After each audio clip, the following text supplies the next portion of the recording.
Seja bem-vindo ao Seminário de Teologia e Vida Cristã, Palavra da Vida. Você está em mais um curso de teologia cuja proposta é fazer alargar o seu conhecimento na área teológica, um curso descomplicado, contextualizado, provocativo, reflexivo e que faça sentido para a nossa vida cotidiana, porque entendemos que não só a construção conceitual da teologia, respeitando as correntes da teologia construída nesses quase 2000 anos, mas isso só não é suficiente. Nós pretendemos que a partir do entendimento bíblico, dos conceitos esclarecidos, nós possamos reproduzir isso em uma espiritualidade no nosso cotidiano e nas relações. Seja bem-vindo a mais uma aula do curso de teologia do Seminário de Teologia. Então, aliás, a matéria nós já iniciamos semana passada, né?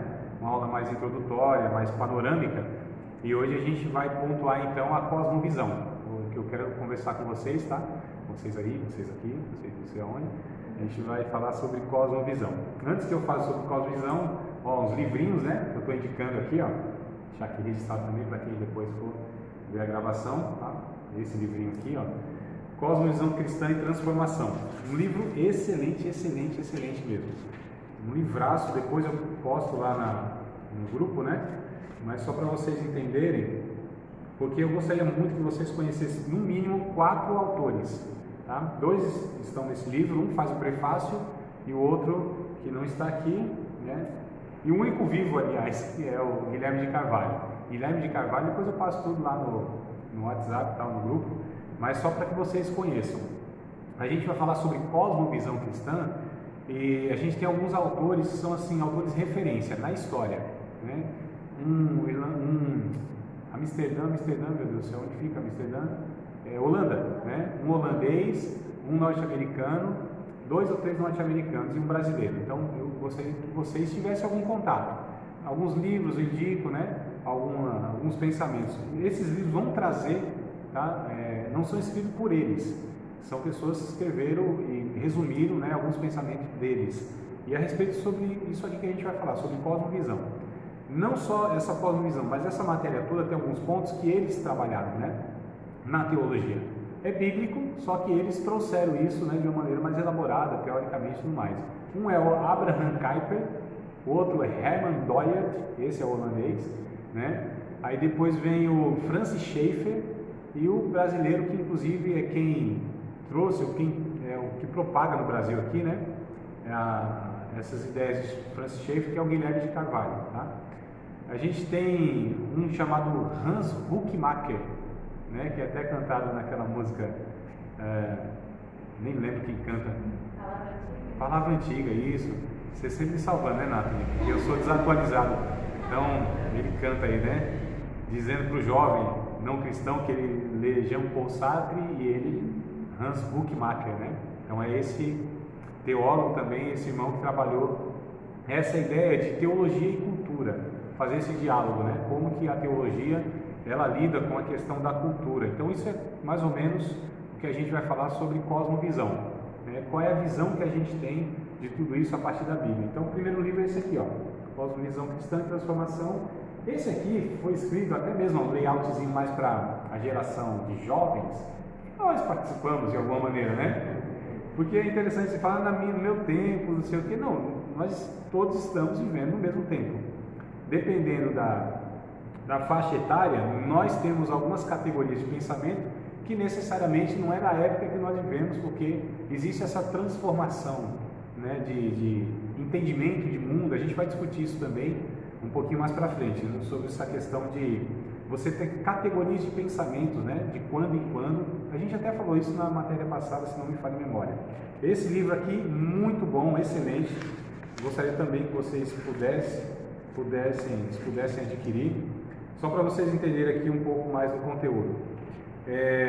Desconformando-se do relativismo, pluralismo e sincretismo religioso, desconformando-se do dualismo, cientificismo e ateísmo, desconformando-se, né, o livro é desconformar-se, né, por isso que traz aqui esse título, desconformando-se do egoísmo, narcisismo e hedonismo, desconformando-se do consumismo, isso é um negócio prejudicial demais, não só para os maridos, eu estou falando para... desconformando-se do imediatismo e do pragmatismo, Então são comportamentos, posturas que a sociedade tem, né, a humanidade tem, e que na verdade assim, o que é o Evangelho em si? Um resumão bem tosco. O Evangelho é uma reeducação de como a humanidade deve viver, né? Que a gente perdeu esse caminho aí lá no Éden, lá depois do primeiro casal lá, a gente ladeira abaixo, nós desaprendemos a viver. Então é por isso que o Evangelho vem restaurar, vem regenerar, gerar de novo, né, aquela natureza espiritual que é contrária à natureza carnal, ou seja, o homem que se afasta de Deus. Só que qual é a necessidade que a gente tem? Somos salvos, aceitamos Cristo, cremos e confiamos na obra de Jesus na cruz do Calvário, porém, entretanto, outro sim, temos uma mente que ela não se converte radicalmente no sentido pleno, né? Existe uma mudança radical, lógico, de pensamento, mas não é uma questão plena automática que vem um combo, né? Não desce assim um download, onde tudo é formatado. A necessidade é que a gente vá desconstruindo algumas questões, alguns paradigmas que a gente tem, para que o Evangelho vá construindo outros. Não é no lugar, na verdade, porque o Evangelho não é uma construção em cima de um alicerce antigo. Jesus ele trouxe uma comparação bem interessante, que ele disse assim: não se pode pôr vinho novo em odres velhos, né? Porque o odre é a bolsa de couro, né, onde você curtia o vinho, né? E se o odre ele é velho, quer dizer, ele perdeu o seu poder de elasticidade. Se coloca um vinho novo, ele vai expandir e ele se rompe. Então, vinho novo dentro de odre novo. Isso quer dizer que o Evangelho deve ser colocado dentro de uma cabeça, de um entendimento também novo, renovado, né? Porque o Evangelho é uma proposta de um novo pensar, de você olhar o mundo de outra forma. Quando a gente aceitou a Cristo, né?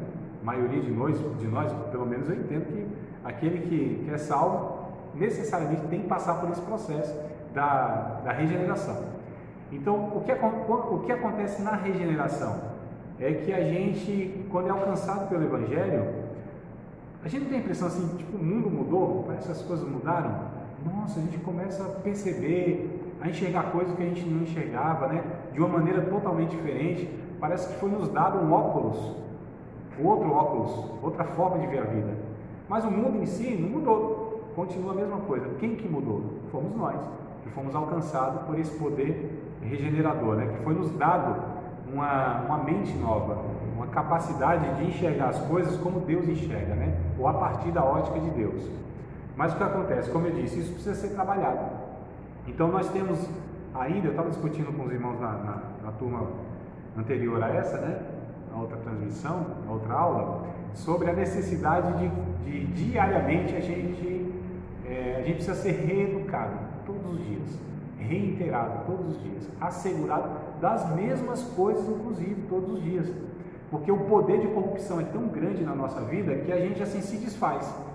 Acorda de manhã e no final do dia já está meio corrompido, em todos os sentidos da palavra, né? É o corpo, já se corrompeu algumas coisas, né? Se não tomar cuidado lá, a pintura já se desfez, o corpo, as células já morreram, algumas ficaram no meio do caminho da tarde e tal. Então, assim, brincadeiras à parte, a gente de fato está nesse processo de morte, em todos os sentidos.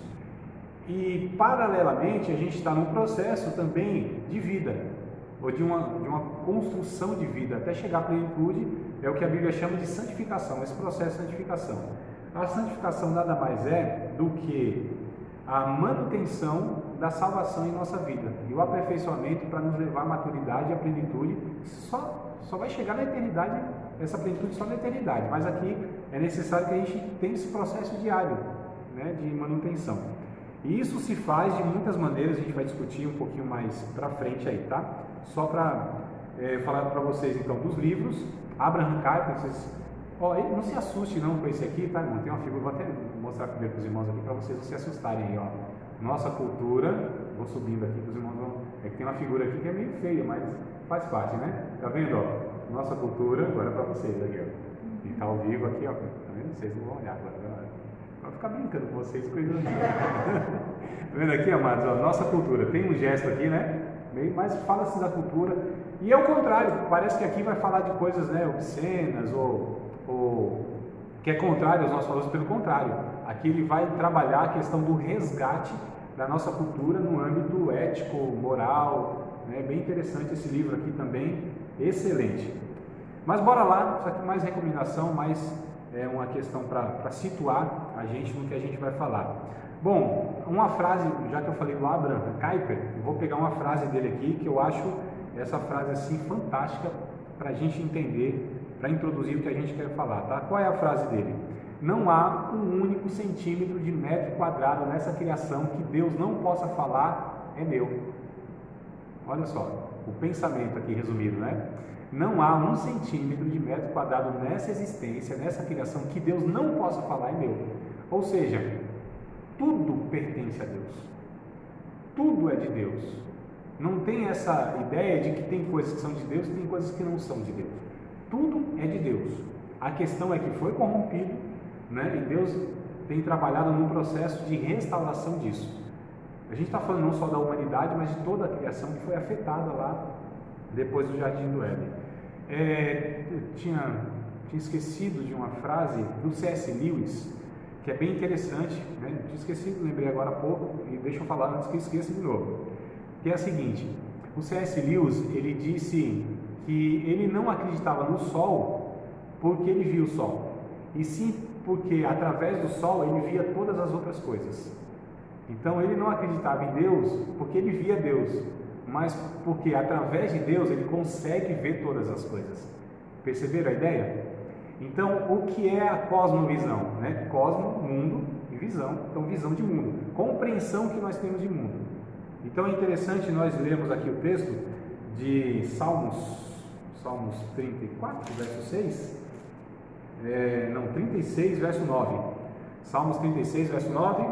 E eu estou de olho de vocês aqui, vocês aqui, viu? Que estão aí no sofazinho na casa de vocês. Isso, varão. Pega a Bíblia aí, ó. Está aí de carona aí, né, João Pedro? João Pedro aqui, o Felipe, eles estão ali, ó. Estão na carona ali um do outro. Mas lê aí, varão, lê aí. Jailson também, irmã Marília, o esposo. Vamos lá, os irmãos aqui. Salmo 36, versículo de número 9. Tá? Esse salmo, eu acho que ele traz aqui essa ideia que eu estou abordando, tá? Diz assim, ó, Salmo 36, verso 9: porque em ti está o manancial da vida, segunda parte principalmente, na tua luz veremos a luz. Na tua luz veremos a luz. Tem uma versão diferente de vocês aí que está mais clara, os irmãos presentes, os irmãos que estão à distância. Está assim, na tua luz veremos a luz? É exatamente assim. 36, verso 9. Os irmãos aí à distância também, tá? Se quiserem interagir, pode abrir o microfone e participar aqui, amados. Tá bom?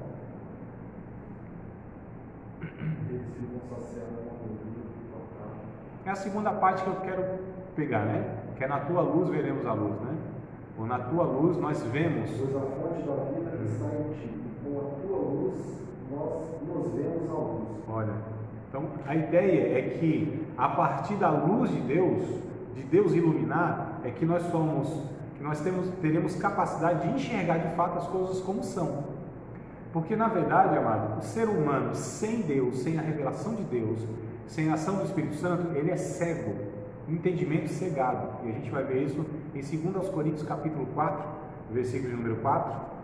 Bora lá? 2 Coríntios capítulo 4, versículo de número 4. Não enxerga mesmo. Esse enxergar não é uma questão visual, tá?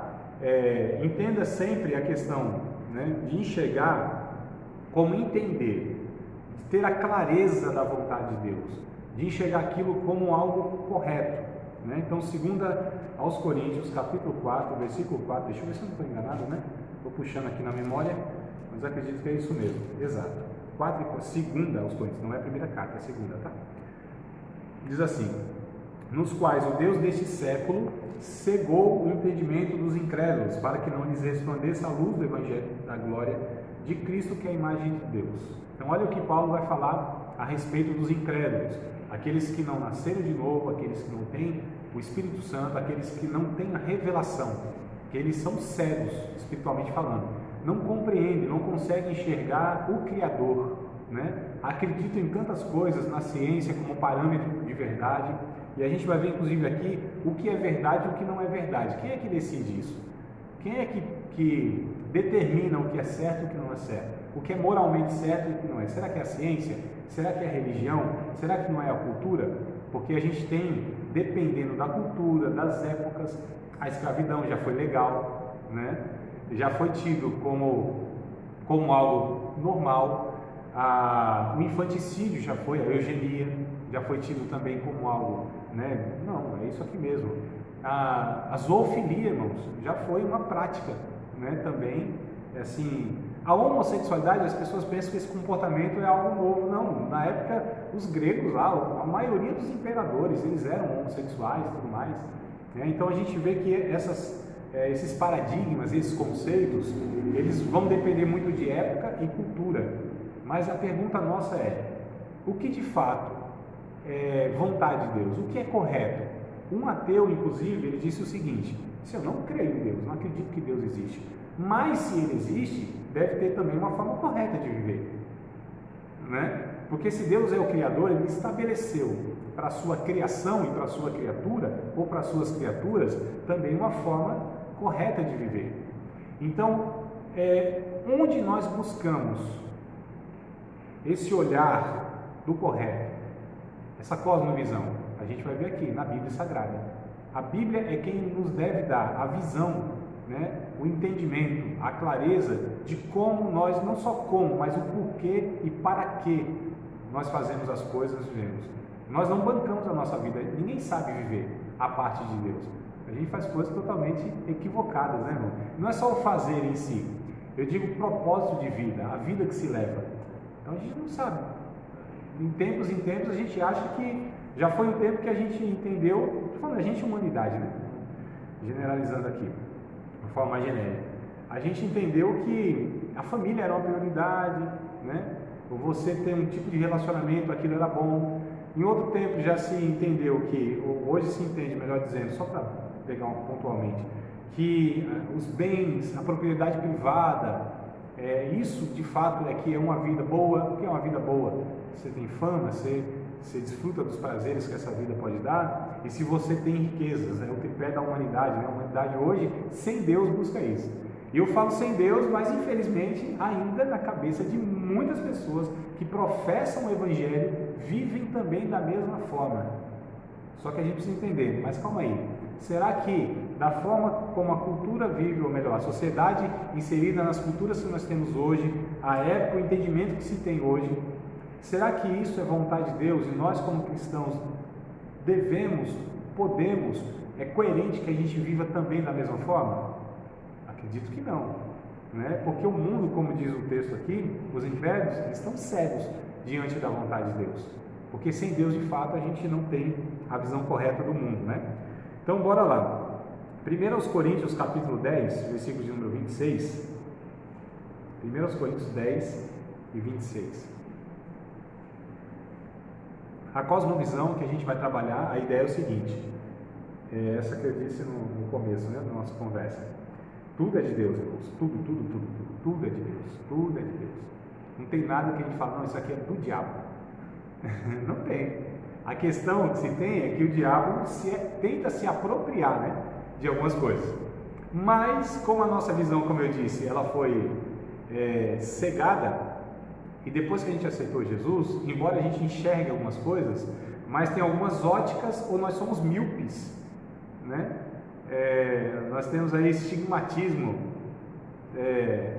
miopia, tudo quanto é distorção de visão acerca de um monte de coisa. Então a gente precisa entender que nós precisamos enxergar como Deus enxerga as coisas. 1 Coríntios 10, 26, Paulo vai dizer assim, porque a terra é do Senhor e toda a sua plenitude, que é o que o Abraham Kuyper declarou aqui. A terra é do Senhor e toda a sua plenitude. Não há nenhum centímetro de metro quadrado que Deus não possa falar, é meu. Então o diabo não tem nada aqui, absolutamente nada. Quem cria é Deus todas as coisas, né? Por que eu estou dizendo isso? Porque a gente vai ver que a religião, inclusive a religião evangélica, a religião protestante, ela entende muita coisa, eu estou falando mais uma questão de comportamento, eu estou falando da teologia em si. Embora tenha teologias que também vão ter equivocadamente essas concepções, esses conceitos, né? Ou seja, que tem coisa aqui que é profana, tem coisa aqui que é santa. E de alguma maneira isso teve a sua origem. Quando a gente vê o Antigo Testamento, por exemplo, havia essa distinção. Tinha alimentos que eram sagrados, tinha alimentos que eram impuros, tinha lugares que não eram apropriados para adoração, eram Jerusalém, por exemplo, o templo, né? Existiam pessoas sagradas, outras não eram tão sagradas, e se elas tivessem contato com o morto, se elas tivessem algum tipo de, por exemplo, a mulher depois do parto, ela era impura, não podia entrar no templo. Então você percebe que há esse dualismo, né? O dualismo é o conceito que você já viram aquele símbolo lá que é assim, né? O yin yang, toda vez yin yang, né? A ideia ali é essa dualidade, bem e mal. Você percebe que, por exemplo, no mais escuro tem um pontinho branco, no mais claro, o branco tem um pontinho preto. Que o mal contém o bem de alguma maneira e o bem contém o mal de alguma maneira. E estão duas forças cósmicas, né, se digladiando, tem essa dualidade. Então a gente percebe isso muito nas religiões no Brasil, no próprio catolicismo que herdou o paganismo ao longo da história, de 1000 anos, é por isso que teve a reforma em 1517, né? Porque o cristianismo, né, representado na Igreja Católica, ela foi incorporando, virou um Frankenstein, né, na verdade, né? Assim, porque é o Evangelho que foi absorvendo um monte de ideias pagãs e tudo mais. É por isso que teve essa reforma, né, do Martinho Lutero lá. E o que acontece? Então esse conceito de bem e mal, esse conceito de que há um Deus das trevas e um Deus da luz, há Deus e o diabo como se fossem dois deuses brigando, né, e pede igualdade. Então assim, infelizmente ainda há na mente de muitos irmãos essa ideia de que Satanás é um ser assim quase que equiparado a Deus, não é, irmão? Tem cristão assim que ele supervaloriza o poder de Satanás e dos demônios. Embora, lógico, a gente não deve desprezar, a gente entende o que a Bíblia fala a respeito desses seres. Mas a gente precisa entender que Deus, é Senhor, é soberano, sobre tudo e sobre todos. E toda a criação de Deus é abençoada por Deus, toda a criação de Deus. Como eu disse, ela também foi afetada lá pelo pecado original, né, a criação em si, ela está sendo resgatada. Mas não tem nada que seja... É bem interessante quando a gente vê esse Números, capítulo de número 22, se não me falha a memória, bora lá, ver capítulo 22 de Números. O povo aí que está no sofá, no conforto, não durma, não tosqueneje, não pesque, nem pisque assim, fica com o olho assim, para eu saber se vocês estão ligados aqui. Então, Números, capítulo de número 22, deixa eu ver aqui, irmãos. Capítulo 22, eu acho que é 22, né? Vamos ver se a gente acha junto aqui. Onde o Balaão lá, o Balaão, o Balaão vai falar para o Balaque. É isso mesmo, capítulo 23, 22 não, 23, tá? 23 e 23, olha, facinho de gravar e eu não gravei. 23 e 23 de Números. O Balaão, ele vai falar algo para o Balaque, né, que era o rei que contratou o profeta mercenário. Ainda bem que a gente não tem isso hoje, né? Profeta mercenário. Alguém profetiza pelo cachê. Graças a Deus, né? Só daquele tempo. E aí ele contrata para fazer o quê? Amaldiçoar Israel. Vai lá e joga uma mandinga, joga uma feitiçaria, joga uma praga lá, amaldiçoa. E ele vai fazer isso, ele tenta fazer isso. Só que ele não consegue fazer isso. E ele diz o seguinte, capítulo 23, verso 23 de Números. Pois contra Jacó não vale encantamento nem adivinhação, contra Israel. Nesse tempo se dirá de Jacó e de Israel, que coisa Deus tem feito.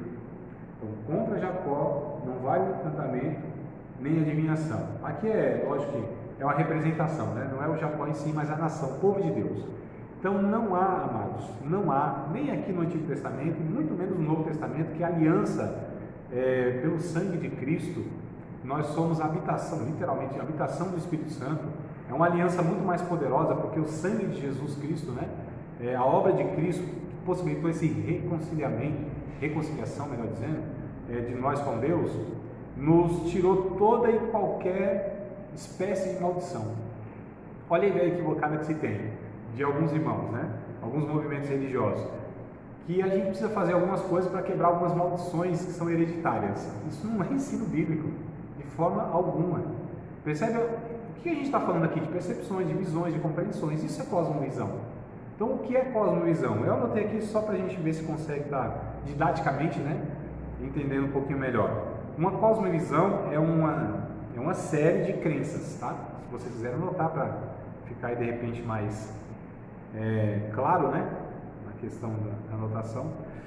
Uma cosmovisão é uma série de crenças, um sistema de pensamentos sobre as questões mais importantes da vida. Então isso, cosmovisão, tá? Definido aqui de uma maneira simples também, para que a gente possa ter uma compreensão mais aproximada. Cosmovisão é uma série de crenças, um sistema de pensamentos sobre as questões mais importantes da vida. Então, cosmovisão é como enxergar o mundo, como a gente enxerga o mundo. Então, isso é cosmovisão. Uma palavra sinônima de cosmovisão é filosofia. É que a filosofia, como eu disse, ela é mais do tempo dos filósofos mesmo, né? Gregos, né? Então, Sócrates, Platão e Aristóteles, né? Eles que vão conceber e trazer esse termo filosofia, que era isso, é discutir sobre as questões mais relevantes da vida, sobre tudo, né? Fazer questionamentos, qual é a maneira correta, como a gente deve se comportar. Então, essa é a filosofia. A cosmovisão, lógico que não se limita à filosofia. A cosmovisão também traz alguns elementos da filosofia que é posterior a ela, a cosmovisão, entendeu? Então, a cosmovisão é algo muito anterior, muito mais abrangente, né? Porque, de fato, a gente está falando de cosmovisão cristã. Todo mundo tem uma cosmovisão. Vocês vão enjoar dessa palavra de ouvir, né? Cosmovisão, cosmovisão, cosmovisão. Vou ficar falando de cosmovisão. Mas, resumindo, é como nós entendemos e lidamos com todas as esferas da vida. Tá? Cosmovisão é como nós entendemos e lidamos com todas as esferas da vida. A partir do entendimento. Por que eu faço isso? Porque eu vejo essa forma dessa maneira, essa aqui dessa forma, né? Vejo dessa maneira e aí faço, tomo minhas decisões. Então, todo mundo tem uma cosmovisão, um entendimento. A pergunta é: o que eu vejo, como eu vejo, né? A partir do que eu vejo, eu vou agir. Isso está correto? É como Deus olha? É a forma que Deus enxerga? É a realidade que Deus quer que a gente, de fato, viva, compreenda? Aí que é a questão que a gente vai entrar aqui, a cosmovisão bíblica. Por exemplo, qual é a cosmovisão sobre o aborto? O que Deus pensa sobre o aborto? O que nós, discípulos de Jesus, como nós vemos isso? Como nós enxergamos a questão do aborto? Né? A questão da eutanásia, como nós enxergamos a eutanásia? Será que de fato nós como cristãos, nós concordamos ou não concordamos? Em todos os casos ou só em alguns casos? Será que, né? Como eu falei, homossexualidade, segundo casamento, divórcio, como que a gente lida com essas questões? E outras tantas, irmãos, e outras tantas. Então, como que a gente lida com tudo isso? A gente vai lidar a partir do que a gente vê, do que a gente enxerga, do que a gente entende, né? Percebe que são coisas complexas demais, como a gente definiu aqui. Como a gente entende essas questões relevantes da vida? Como que a gente lida com isso? Como que a gente vai construir as nossas opiniões? A partir do quê? Do que a gente enxerga, né? E aí, assim, é muito complicado. Não é que eu pretendo aqui falar dessas questões. Eu só pretendo chamar a nossa atenção para que a gente tenha a clareza de que aquilo que a gente faz é a partir daquilo que a gente entende. E o que a gente entende é de fato bíblico? É correto? Será o que se prega nas igrejas, o que se ensina nas igrejas? Será que não são opiniões particulares, né, de líderes espirituais, de tradições religiosas? Será que não é algo que vem se arrastando há muito tempo?